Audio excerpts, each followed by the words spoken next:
Hey everyone, welcome back to another video. In this video, we'll be comparing Freevee with Tubi. So let's get right into it. So both platforms are easy to use with apps on smart TVs, mobile devices, and streaming sticks. However, Tubi on the other hand has fewer ads and smoother interface, while Freevee is owned by Amazon, which integrates with Prime Video, making it convenient for Amazon users. Also, Tubi is not available right now in my region, so I'll just discuss Tubi just going on their website just like this. So, if we talk about the contents of library, Freevee features is a mix of movies, TV origins, and Amazon originals.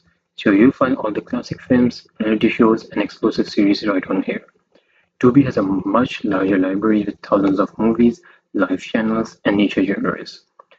And if you talk about ad experience, both platforms runs ads since they are free. Tubi's ads are shorter and less intrusive, while Freevee's ads can break free and they are longer. So in the end, if you ask my final verdict, I'll say choose Freevee if you love Amazon Original and Prime integration, and choose Tubi if you want a bigger content library, fewer ads, and more device support. And with that, I hope this video was helpful for you. Thank you so much for watching.